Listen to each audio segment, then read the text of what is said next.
अम्बेडकर और आप देख रहे हैं यह खास खबर समता आवाज टीवी पर।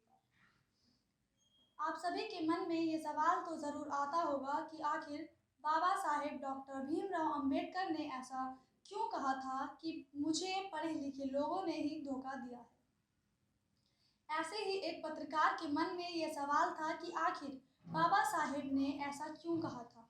तो पत्रकार के सवाल का उत्तर बोधाचार्य शांति स्वरूप बोध जी ने बड़े ही उत्साह से कुछ इस प्रकार दिया।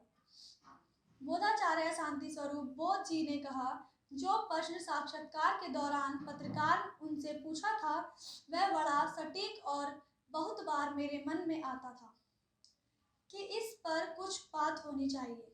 उसकी वजह यह थी कि जब कार्यक्रम होते हैं और कोई वक्ता अपने मुंह से यह बोल देता है कि बाबा साहेब ने यह कहा था, मुझे पढ़े लिखे लोगों ने धोखा दिया, तो इसके बाद कुछ लोगों को नाराजगी व्यक्त करते देखा जाता था।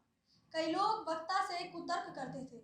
जो लोग यह समझते हैं कि हम पढ़े लिखे हैं, हम नौकरी करते हैं, हम बड़े अधिकारी हैं, तो यह हमको कहा जा रहा है, जबकि उसमें किसी का नाम लेकर बाबा साहेब ने नहीं कहा था, मगर जो कहा था उसकी पृष्ठभूमि अपने बच्चों को नहीं बताएंगे, तो इसी तरीके की उहापोह समाज में बनी रहेगी। आओ हम बाबा साहेब डॉक्टर अम्बेडकर के जीवन में पदार्पण करते हैं और पाते हैं कि 1944 के आसपास बाबा साहेब डॉक्टर अम्बेडकर एक चीज़ से बहुत व्यथित थे, बहुत परेशान थे। वह चिंतित रहते थे क्योंकि कारण यह था कि जब कोई स्वर्ण समाज की महिला गर्भवती होती थी तो उसकी नज़र सीधी जज की कुर्सी पर जाती थी कि खाली तो नहीं है, अगर यह खाली है तो मैं अपने बेटे को इस पर बिठाने का प्रबंध करूंगी। मगर हमारा जो बहुजन समाज था, वंचित समाज था, जो अछूत समाज, उसके यहाँ कोई बहन बेटी गर्भवती होती थी तो वह देखती थी कॉरपोरेशन में कहीं कोई झाड़ू लगाने की सीट खाली है या नहीं। तो यह चीज़ें बाबा साहेब डॉक्टर भीमराव अम्बेडकर को बहुत व्यथित कर रही थी। इसी दौरान एक घटना घटी। अंग्रेजों ने BHU बनारस हिंदू विश्वविद्यालय को 3 लाख रुपए की ग्रांट दी और उसके साथ AMU अलीगढ़ मुस्लिम विश्वविद्यालय को भी उन्होंने 3 लाख रुपए की ग्रांट दी। 3 लाख रुपए आज तो लोगों की जेब में पड़े रहते हैं, कोई बड़ी बात नहीं है, मगर उस समय 3 लाख रुपए की कीमत कितनी होती थी। उस समय में जो 44 की बात मैं कर रहा हूँ वह उस समय 65 का एक तोला सोना होता था। अब आप उससे अंदाज़ा लगा लेना 3 लाख रुपए की क्या कीमत थी। तो बाबा साहेब डॉक्टर अम्बेडकर ने जब दोनों समाचार सुने, बनारस हिंदू विश्वविद्यालय, अलीगढ़ मुस्लिम विश्वविद्यालय, तो उनकी नींद हराम हो गई। तो उन्होंने कहा कि जब इनको 3 लाख रुपए की ग्रांट दी जा सकती है तो मेरे समाज को क्यों नहीं। तो उन्होंने लीन लिथ को, जो उस समय गवर्नर थे, उनके सामने अपनी दरख्वास्त लगाई कि सर, जब आप मुसलमानों के लिए एक स्पेशल फ्रंट क्रिएट कर सकते हैं, हिंदुओं के लिए एक विशेष पैकेज प्रदान कर सकते हैं, तो अछूतों के लिए क्यों नहीं, उनके लिए भी कुछ कीजिए।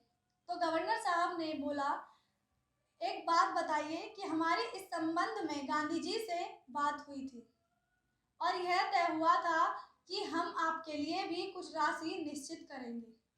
उन्होंने कहा कि हम आपके लिए भी कुछ रास्ते निश्चित करेंगे, 3 लाख रुपए ना सही मगर और कुछ करेंगे। बाबा साहेब जैसे दूरदृष्टि वाला व्यक्ति, बाबा साहेब डॉक्टर अम्बेडकर जैसा विलक्षण हाजिर जवाब व्यक्ति दुनिया में शायद ही कोई पैदा हुआ होगा।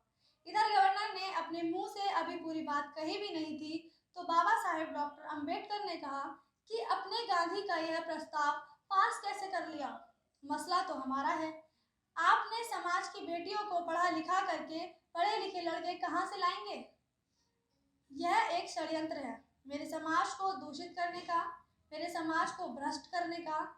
मैं इसका विरोध करता हूँ। तो गवर्नर ने कहा कि इसका मसला क्या हो सकता है। कहने लगे, आप एक बात बताइए मुझे, आप क्या समझते हैं। गवर्नर कहने लगे कि मैं आपको बहुत विद्वान, बहुत दूरदृष्टि वाला, बहुत बड़ी योग्यता वाला व्यक्ति मानता हूँ। बाबा साहेब बोले कि मैं 500 ग्रेजुएट के बराबर अकेला हूँ। गवर्नर कहने लगे, हाँ मैं मानता हूँ, आज मेरे पास वह योग्यताएं हैं कि आप मुझे सरकार के किसी भी मुश्किल से मुश्किल, बड़े से बड़े पद पर आसीन कर दो। मैं उस पर खरा सिद्ध होकर दिखाऊंगा। ऐसा ही मैं अपना समाज चाहता हूँ, ऐसा ही मैं अपने बच्चों को चाहता हूँ। तो गवर्नर साहब ने बाबा डॉक्टर अंबेडकर से कहा, फिर बताइए हम क्या करें। उन्होंने कहा, आप एक काम कीजिए, मेरे समाज के बच्चों को अब सरकारी खर्चे से आप विलायत में उचित शिक्षा प्रदान करने के लिए भेजने का इंतजाम करें। गवर्नर बाबा साहेब अंबेडकर के सामने क्या बोलते। उन्होंने कहा, ओके डन, हो गया प्रस्ताव पास।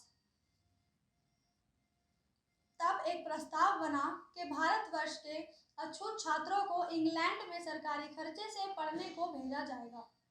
उस कोशिश का नाम कोलंबो प्लान रखा गया। 1944 में एक बैच गया 15 छात्रों का और 1946 में दूसरा बैच गया 16 छात्रों का।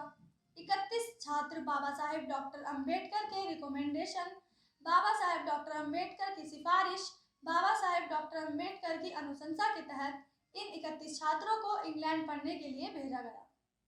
दुखद यह है कि बाबा साहेब डॉक्टर अंबेडकर ने उन बच्चों को बाहर भेजते वक्त यह कहा था कि देखो, तुम्हारा एक भी पैसा नहीं लग रहा, मगर तुम वहां से जब पढ़कर आओगे बिल्कुल ऐसे ही पढ़कर आओगे जैसे कि ऊंची जाति के बड़े बड़े विद्वान, बड़े बड़े धन्यवान, बड़े बड़े उद्योगपतियों के बच्चे पढ़ कर के आते हैं।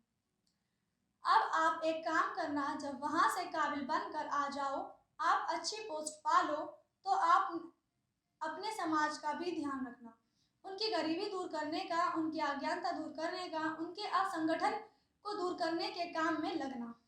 सबने कहा, बाबा साहेब डॉक्टर अंबेडकर आप हमें भेज कर तो देखो, हम वहां से आते ही इस काम में जुट जाएंगे। बाबा साहेब डॉक्टर अंबेडकर की यह पीड़ा थी कि वह जो 31 छात्र बाहर से पढ़ करके आए, उनमें से 31 में से 2 आदमी का तो नाम मुझे मालूम है। एक का नाम था एनजीओ के जो आईएएस थे, यह हमारी दिल्ली में उन्होंने सारी जिंदगी नौकरी की है और यहीं वसंत कुंज में ही रहे। उन्होंने अपना सारा जीवन बाबा साहेब डॉक्टर अंबेडकर के सारे संगठनों को दिया। एक नाम और मेरे संज्ञान में आया है, जो रत्नाकर गायकवाड़ जी थे, महाराष्ट्र की एक बहुत बड़ी बुलंद शख्सियत है। उनके पिता भी उस ग्रुप में गए थे। एक व्यक्ति और भी था, गोबर खड़े साहब, जो बाद में बाबा साहेब के बाद रिपब्लिकन पार्टी से जुड़े थे, वह भी गए थे, मगर वह तो संपन्न व्यक्ति थे, उनका परिवार भरा पूरा परिवार था, किसी प्रकार की आर्थिक उनके सामने समस्या नहीं थी, वह अपने खर्चे से पढ़ने गए थे, मगर फिर भी वह समाज के काम में जुटे थे। बाबा साहेब डॉक्टर अंबेडकर ने क्या देखा, अपने बच्चों को, जिन्हों को उन्होंने अपनी जिंदगी की सारी काबिलियत लगाकर अपनी तर्क शक्ति से गवर्नर को इस बात के लिए सहमत किया, पहले बच्चों को सरकारी खर्चे से पढ़ने के लिए बाहर भेजा। उन बच्चों ने क्या किया, वहां से वह बच्चे जब भारतवर्ष में आए, वह सारे के सारे मंदिर बनाने में लग गए, वह सारे के सारे उन्हें सब प्राचीन कर्मकांड में लग गए, जो हमारे पतन के कारण है, जो हमारी दुर्व्यवस्था के कारण है, जो हमारे फटेहाल होने के कारण है। तो बाबा साहेब डॉक्टर अंबेडकर का मन रो उठा, टूक टूक हो गया। तो उन्होंने बड़े दुखी मन से कहा कि यह नालायक लोग, यह पढ़े लिखे लोग, जिन्होंने मेरे जैसे आदमी को धोखा दिया, यह कारण था उनको यह कहने का कि मुझे मेरे समाज के पढ़े लिखे लोगों ने धोखा दिया। वह समाज के ना हुए, वह दुश्मनों के काम आए। मगर एक चीज याद रखना, यह जो कोलंबो प्लान था, सी राम गोपालाचारी, पूरा नाम है चक्रवर्ती राम गोपालाचारी, तमिलनाडु के थे और गांधी जी के समधी थे, उनको पहला गवर्नर बनाया गया। जब ट्रांसफर ऑफ पावर हुआ, जब सत्ता का हस्ताक्षर हुआ, अंग्रेजों से सत्ता भारतीयों के हाथ में आई, तो पहला गवर्नर सी राम गोपालाचारी जी को बनाया गया। श्री राम गोपालाचारी स्वतंत्र भारत के लोग या कांग्रेस का इतिहास कह लो, वह हमारे छाती पर दाल दलने के साथ आरंभ हुआ। वो कैसे आरंभ हुआ कि सबसे पहले राजा जी ने गवर्नर के तौर पर अगर किसी ऑर्डर पर हस्ताक्षर किए थे, तो वह कोलंबो प्लान को रद्द करने के कागज पर हस्ताक्षर किए थे। बड़ी दुखद कहानी है, इनको याद करते हैं तो कलेजा मुंह को आता है।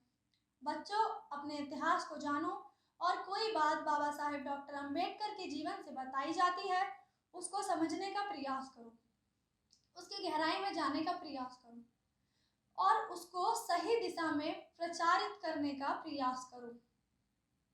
बाबा साहेब डॉक्टर अंबेडकर ने जब कहा था 1946 में मुझे पढ़े लिखे लोगों ने धोखा दिया। आज हम 2019 में कह रहे हैं समाज को अनपढ़ लोगों ने, कम पढ़े लिखे लोगों ने और निधन लोगों ने अपनी जान की बाजी लगाकर बाबा साहेब अम्बेडकर के आंदोलन को मजबूत करने का कार्य किया। अगर इस समाज से गद्दारी किसी ने की है, दगाबाजी अगर किसी ने की है, इस समाज के सम्मान में अगर खंजर किसी ने घोंपा तो वह पढ़े लिखे लोगों ने घोंपा। तथापि सारे पढ़े लिखे लोग नालायक नहीं होते, उनमें बहुत बड़े बड़े पढ़े लिखे लोग बहुत अच्छा काम भी कर रहे हैं। एक मेरी लिखी हुई किताब है, ऐसे थे हमारे बाबा साहेब। एक किताब बाबा साहेब डॉक्टर अम्बेडकर के one of the best associate, जिनका नाम शंकर आनंद शास्त्री जी था, यह किताब उनकी लिखी हुई है।